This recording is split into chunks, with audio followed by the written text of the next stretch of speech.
So, guys, welcome back. Got a very exciting guest we're going to speak to with today, Mr. James Roberts. How are you, mate?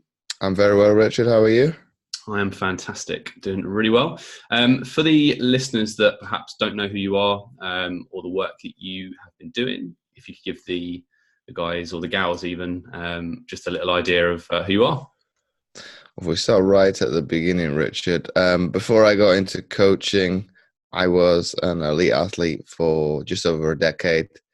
Had the opportunity to represent Great Britain at countless World Championships and two Paralympics, just to name a few. I now work predominantly with amputees. Obviously, the namesake goes by it because I've got that similar disability myself. So within those realms, obviously know the pitfalls, the struggles of the training aspect, the day-to-day living. Okay, is going to be a little bit and slightly different because everybody is unique. But obviously, I can relate, be it when somebody has those problems arise. Awesome, man. How early on did you know that you were going to be like an elite athlete? Honestly, probably not that early. I know. Be everybody that is quite sporty, obviously has that dream of wanting to do something of that nature. Be it that I was no different. Be it in primary school, or if you've got your American lessons, elementary school, it was a dream of mine to be either a professional football player, soccer for the Americans, or do some sort of basketball. But it wasn't until I probably got to my early teens and thought, well, you have a disability, James. The notion of competing at the elite level as an able-bodied individual is not possible. So I think I did start to become a little bit more negative towards the sporting realms, but I did kind of think to myself, well, what else could you do? So I did start to think from an open-minded perspective as the one door may close, but another one may open. So it kind of fell in my lap, Richard, in terms of the disability side of things. It was a coach approached me. I would have been about 15, out of the blue in my eyes, and kind of asked me, "What's your thoughts about doing disability sport?"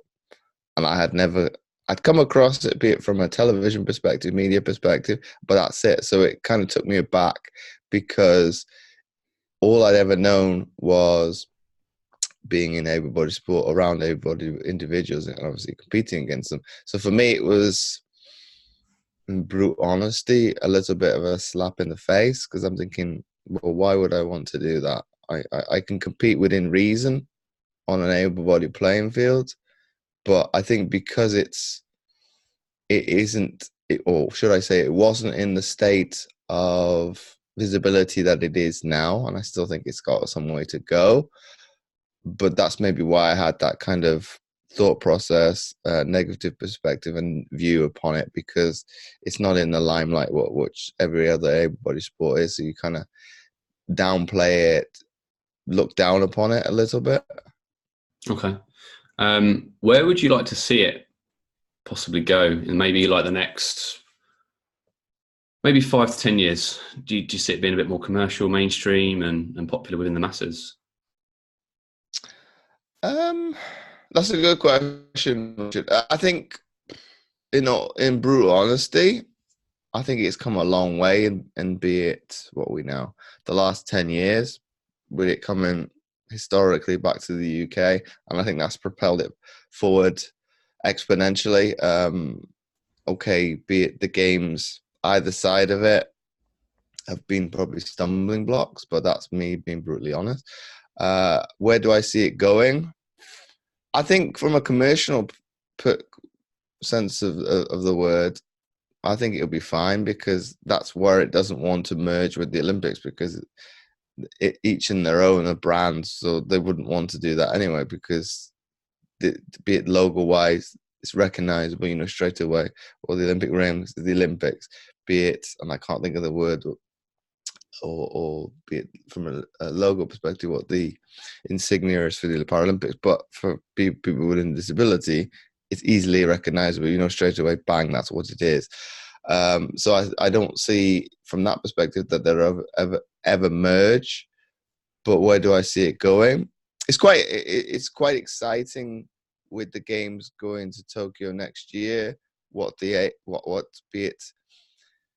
I was obviously been to Asia before we've been going to Beijing, but what the Japanese will bring to it, be it from a technological perspective, so that one's quite intriguing. So it's, I won't say jealousy, but in awe of probably the athletes that get to go there. But I obviously know behind the scenes what the struggles are of just making it.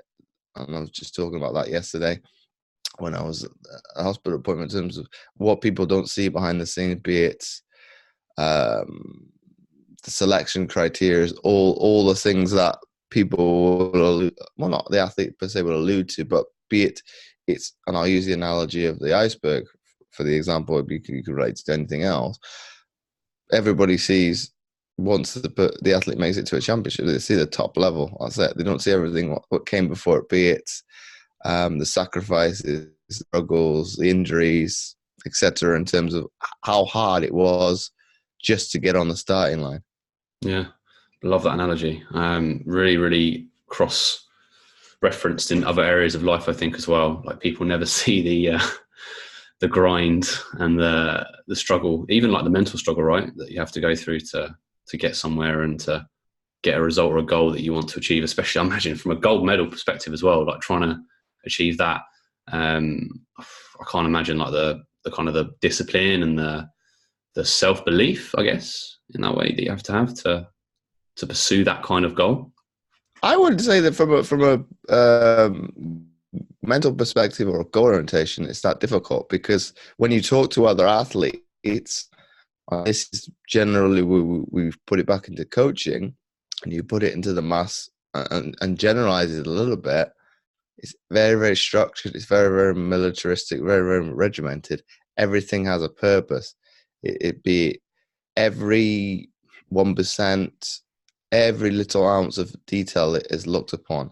And I use the quote in terms of every small detail obviously makes up into a big one. So from an athlete perspective, you don't really need, I won't say motivation, but everybody is striving to go in the same direction. So be it from a individualistic sport or team orientation, everybody's going in the same direction. The end goal, it doesn't have to necessarily be the gold medal, but be it just to get selected, it's a very positive environment. Be it from that perspective of mindset, everybody's driven to want to succeed in the sense of the word. And I think because it's very much like that, I think the small details are kind of washed over. They're not, I think, commended for doing it, because I think the athlete looks at it as perspective as, it doesn't matter if I like it or I dislike what I have to do. I have to do it anyway, because if I don't do it and somebody else is, I'm already on the back foot.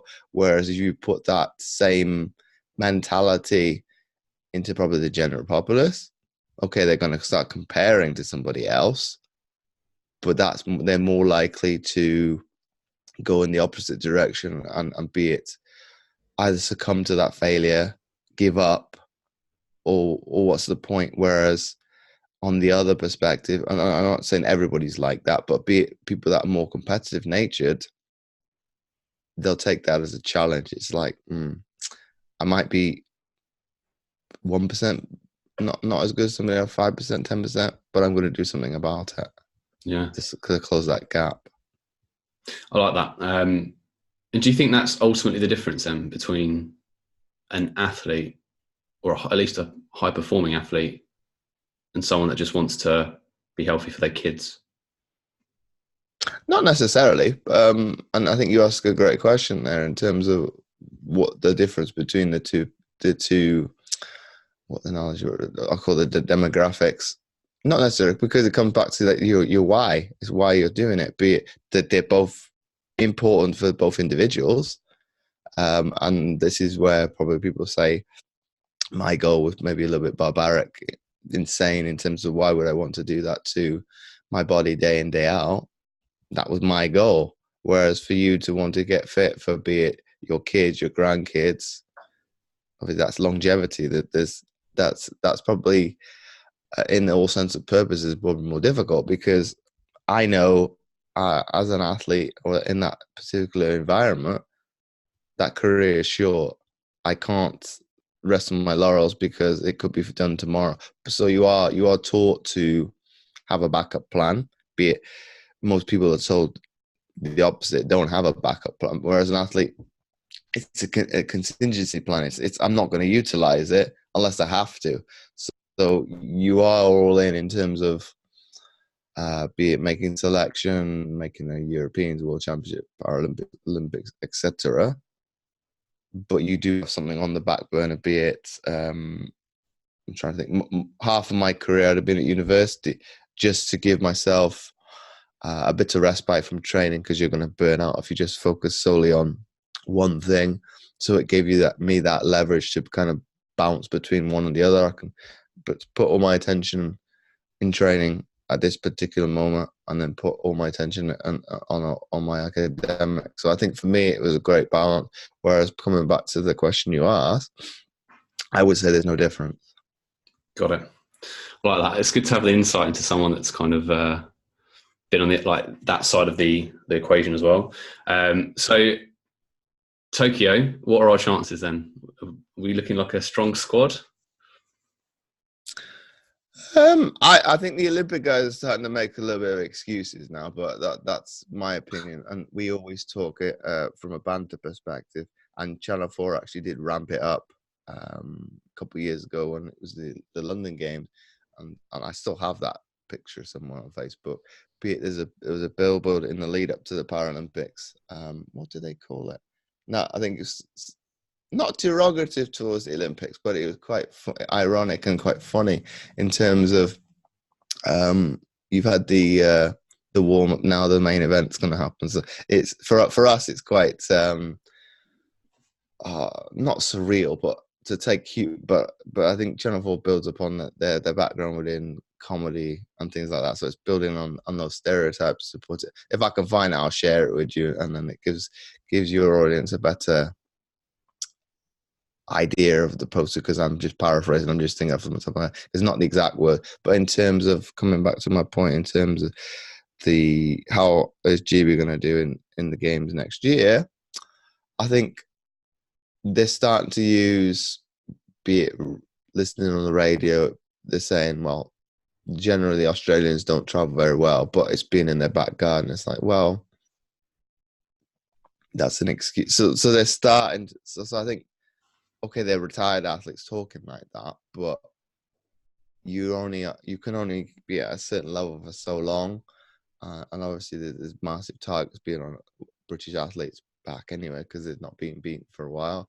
Whereas you look at the Paralympics, it'd be interesting, because there's always going to be somebody come out of the woodwork where you'd have been in the realms of, even for me, because I'm somewhat on the outside now looking in, there's going to be that little gem, that little diamond in the rough that will come out of nowhere. Okay, the sport will have known about them because that's why they've been selected.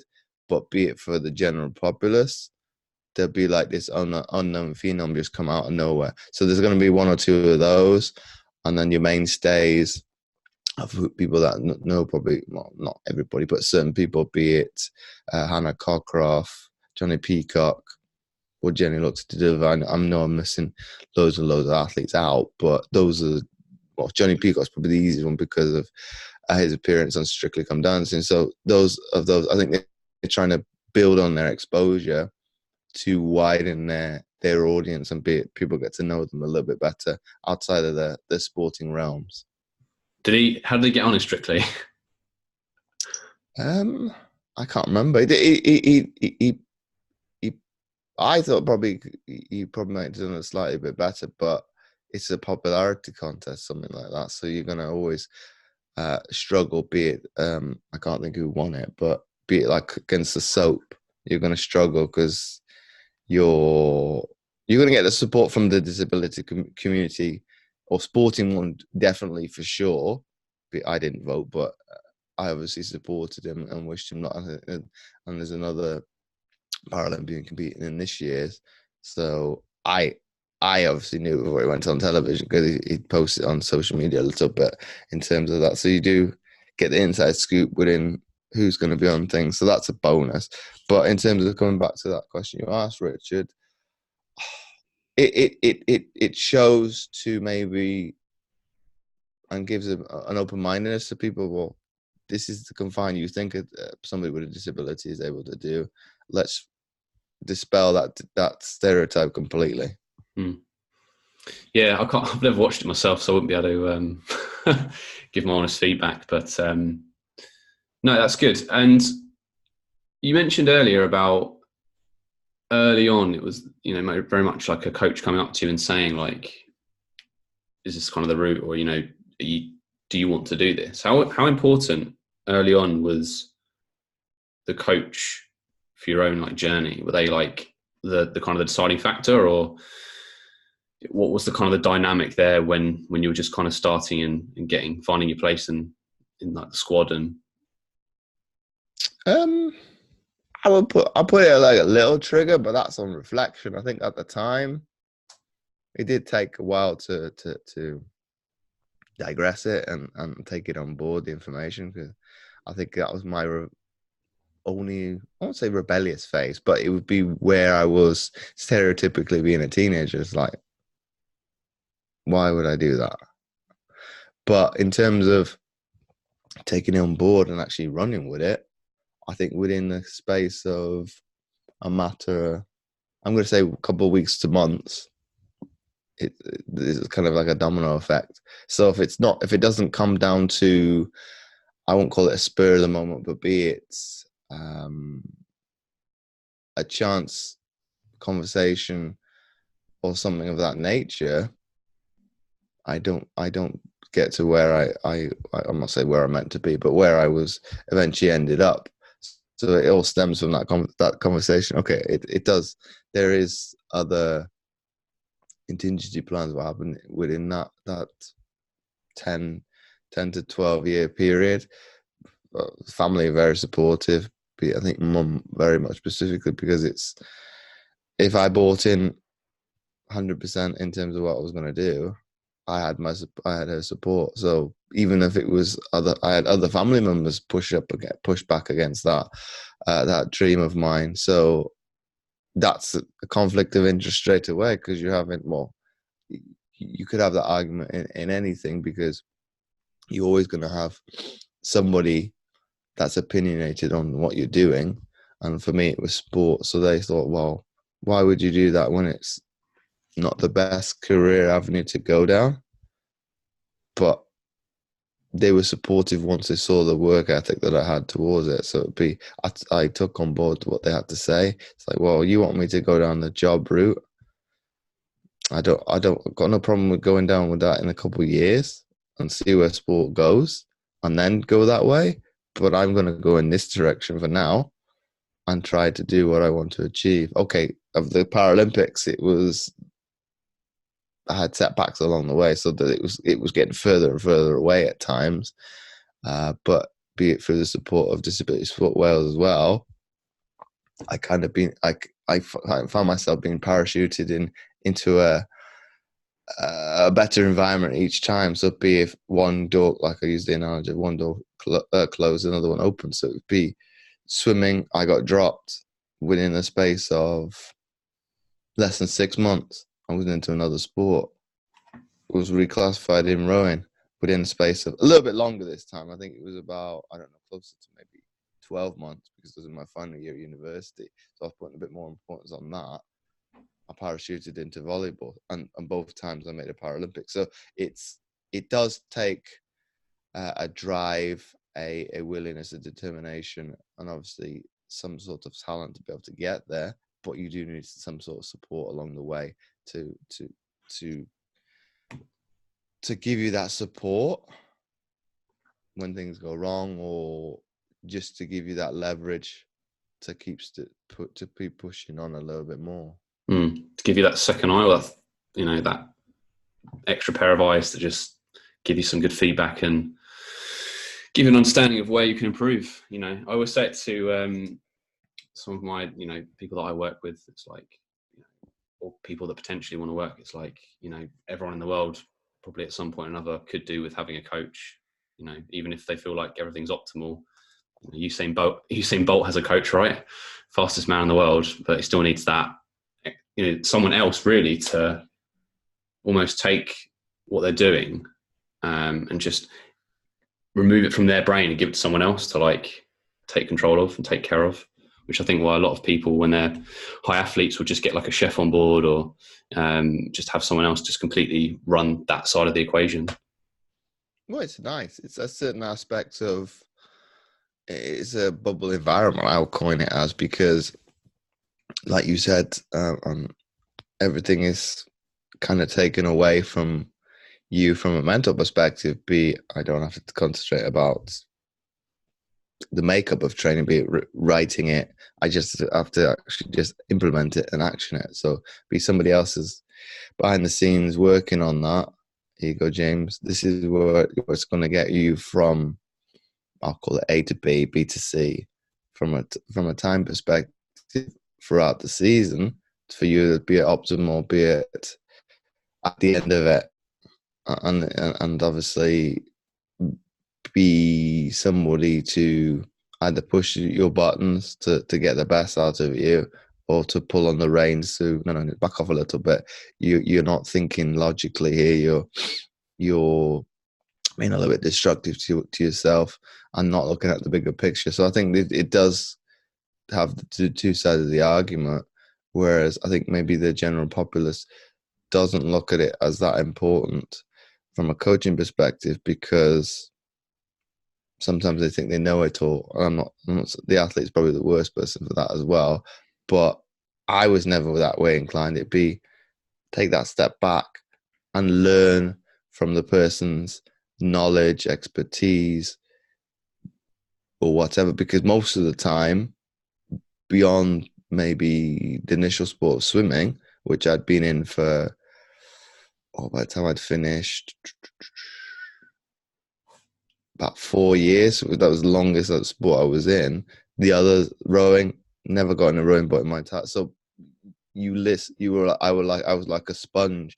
Whatever information I could get to leverage to be the best me, I was gonna do. So I probably had within Wales, and I have actually worked with that coach again later on in my career in a different sport, but he was an international junior athlete himself, so be in rowing and in kayaking. So to leverage that expertise and be a competitive nature and learn everything that he'd been taught, you're like a sponge. And I was, to a certain extent, a natural to the sport, which surprised me. Thinking, well, never come across this sport ever. How am I be able to pick it up so quickly? But that's probably like a child. You're instinctively learning. You listen to cues, and then go out and leverage that and actually put them into fruition. Yeah, I was definitely in my early career someone that was very much, like you said, thinks I know it all. So I'd always like, I don't need an outside pair of eyes to help me out here. I can just either wing it or pretend that the what I'm doing is effective and is going to get me the desired result that I want. Never happened. So it's something I've definitely had to kind of push through and learn as I've developed as not only a very, very mediocre athlete, but as like my own coaching from other people's perspective as well. So it's I get to see both sides of the coin, which is really nice. I liked also you mentioned your own personal story. People didn't always believe in your journey, or at least they didn't see what you're doing as the correct option. Mm-hmm. Now, not to say that you were being selfish, but I'm a big believer in people should look out for themselves a lot more than they actually do. Do you think? I definitely say it would be selfish. It would be, and even my mother said that down the years. They're very single-minded. Okay, there's a driven, but every athlete's like that. It's a single. They're locked in. and I think you're taught from early doors, and I'll use the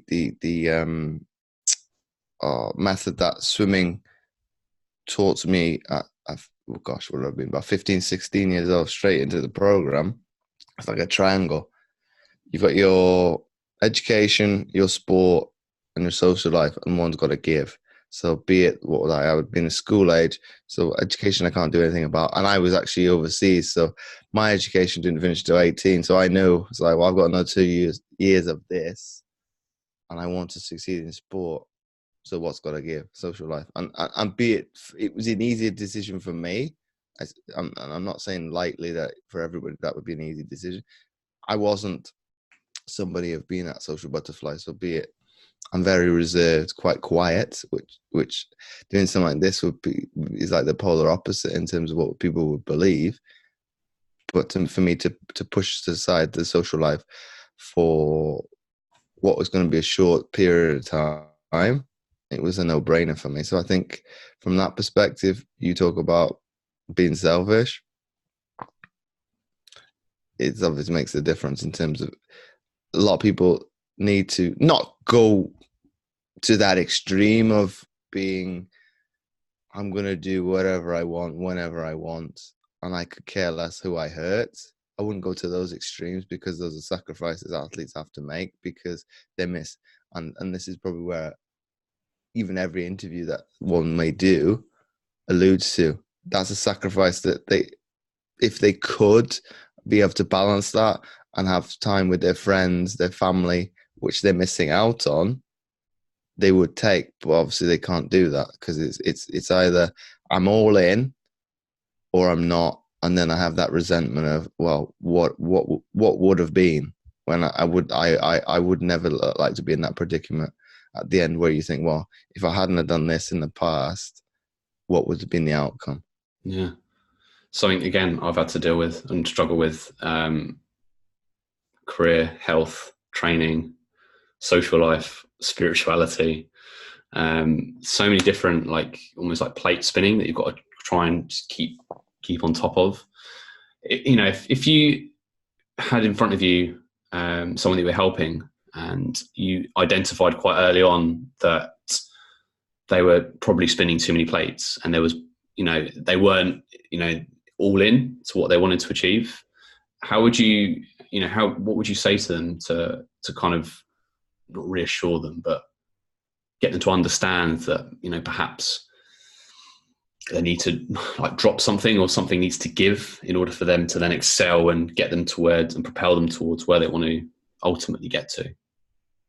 I think my answer would be, though it's slightly controversial or a bit different than what you would have thought, in terms of I try not to tell them because there's only so much you can tell an individual to change, or be it to get them to look at, well, you're actually doing too much here, and you're overdoing it. Whereas I've taken the latter stance and said, well, I'll guide you. This is what you should do, and then at the end of the day, it's up to you whether or not you implement that. And be it, I can tell you till the cows come in. Be it, I've been in that situation where people have said you're spinning too much, and I've taken it on board. It's like, okay, I don't think I'm doing too much, but I'll drop one of these things and see what will happen down the line. And that was when I was having bouts of mental health issues. So it would be, I didn't see what I was balancing. What was it? Be it work, my business, my podcast, and there's something else. And they thought, yeah, you're doing too much. So I can't remember what I think I decreased the number of shows that I was putting out because I still enjoyed it, and that helps. So I think it was alleviating some of the pressures, whereas you can't tell somebody at that point back to their face because they're either going to push back or just keep going. And it's like, well, I think I know best.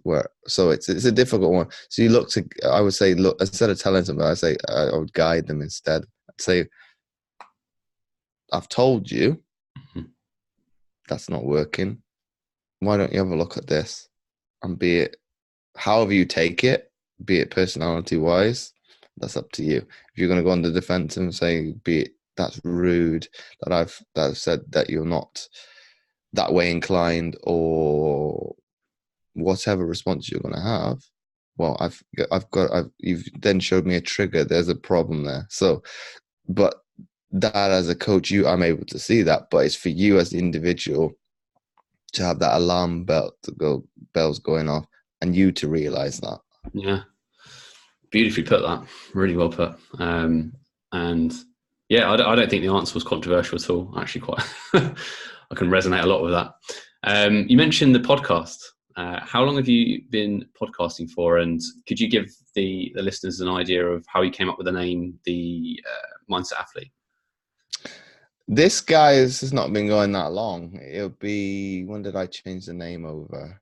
Beginning of the year. So as we're talking, it'd be about January, February of 2019. But podcasting wise, the predecessor to the Mindset Athlete was the Mindset Game, and that had been going since April of 2017.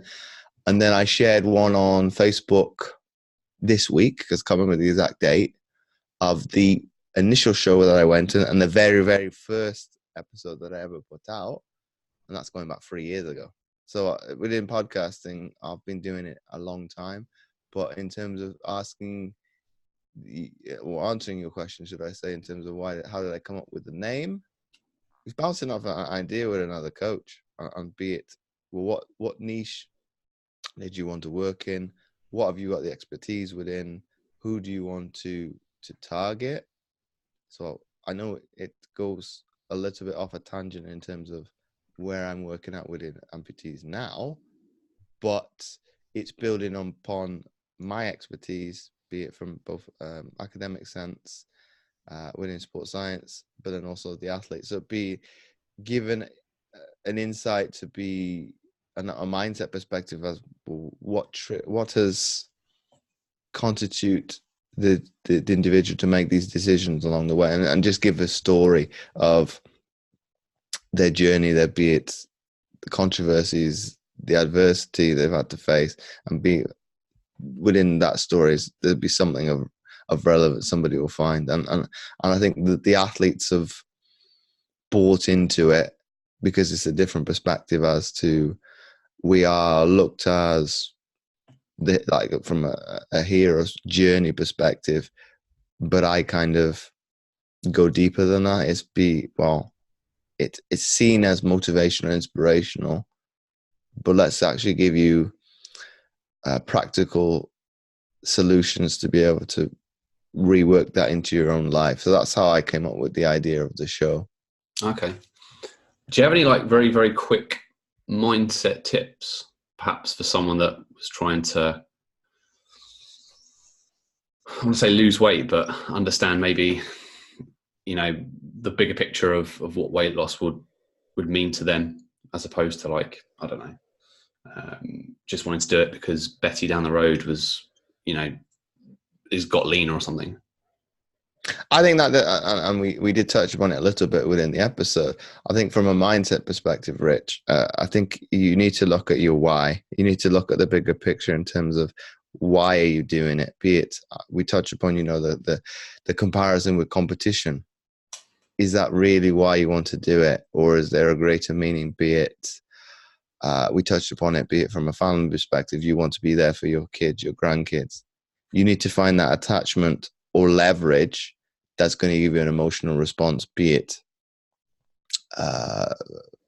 have that fire within you, that drivenness to want to do it, or on the flip side of that is going to bring you to tears. That's the real reason why. Okay, most people don't want to go there because it's difficult, and I'll leverage this one bit in terms of, and it's not mine, be it most people either run away from what they're scared of or run to something that they want to be euphoric about it.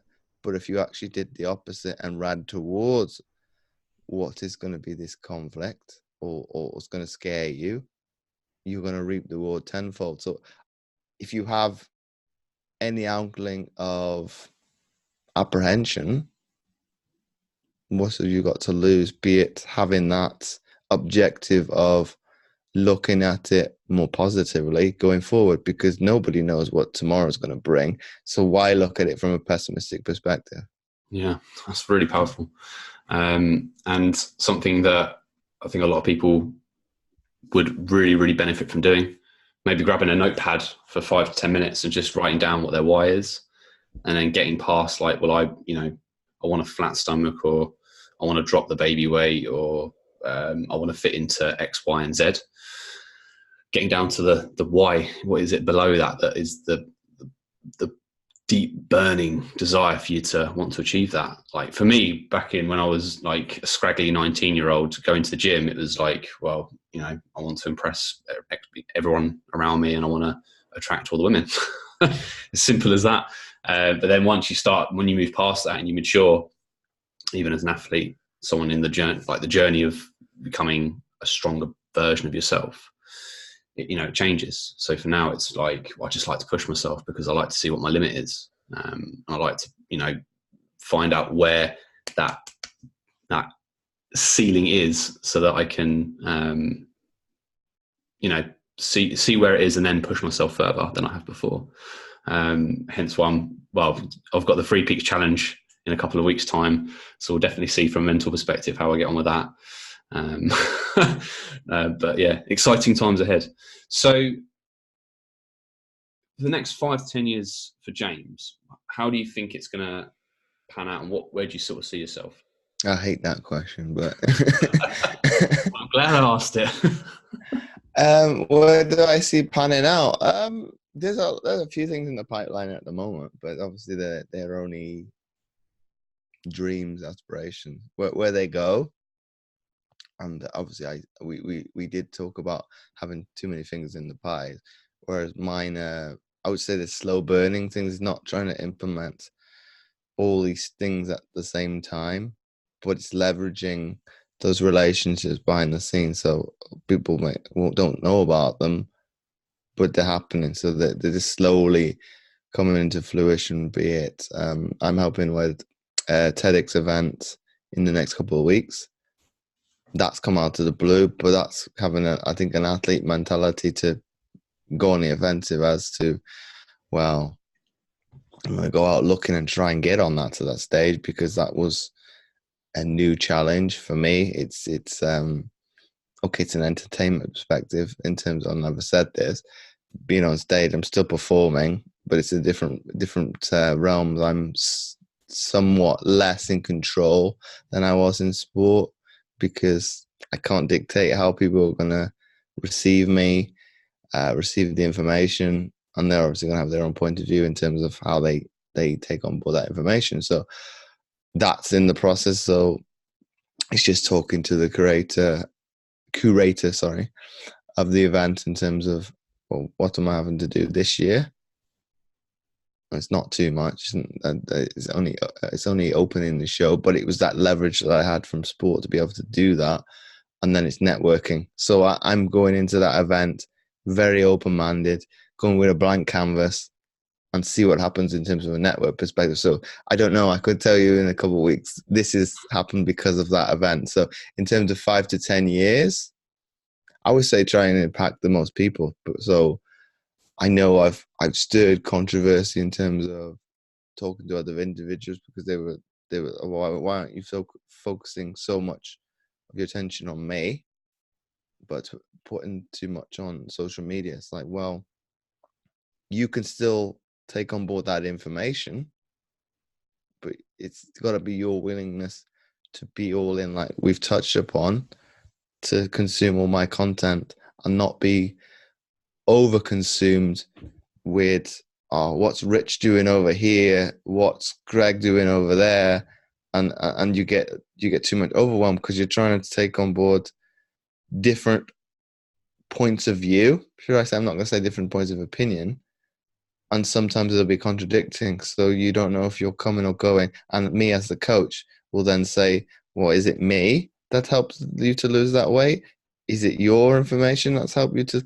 And obviously I've got no base marker now, whereas that's why coaches will say you need to be focused solely on me, and that is to a certain extent very much a tribal but buy-in, but you will resonate with, even with this interview or episode, should I say, you're either going to like Richard more than me, or vice versa, and there's nothing we can do about it.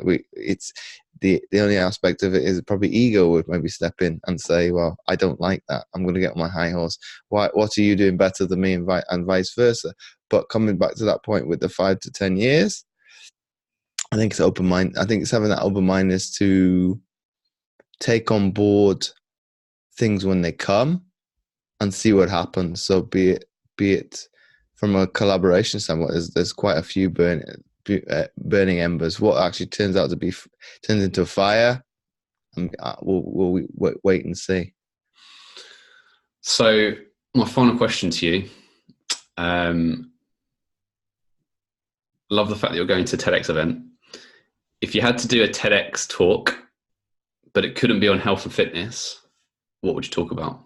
Mine, well, the embers of the talk so far, and I might rip it up and go again, but it's on motivation, and it's looking at it from a different perspective. So I won't give too much away, because obviously that'll talk away. But it's coming at it from a different perspective in terms of a lot of stuff out there is very confrontational in terms of you have to hustle, you have to grind. Okay. So mine's going against that. Okay. And if nothing mindset based either, what would you talk about? The creator actually did say one. He said, what's it called? I can't remember the word. Integrity. He said, why don't you talk about integrity of sport? Because I brought it up in terms of within life, we've got that grey area, and I've touched upon it. It's not come out yet, the episode. It might do by the time this comes out. But I said, by knowing certain terms between lying, cheating, you name it, within sport, that's a grey area as well. It happens, and people, if they probably gloss over it and say, no, it doesn't. It's like, I can assure you it does. In terms of, and he said, why don't you talk about that? It's like, well, that's easy. I know it happens. Yeah.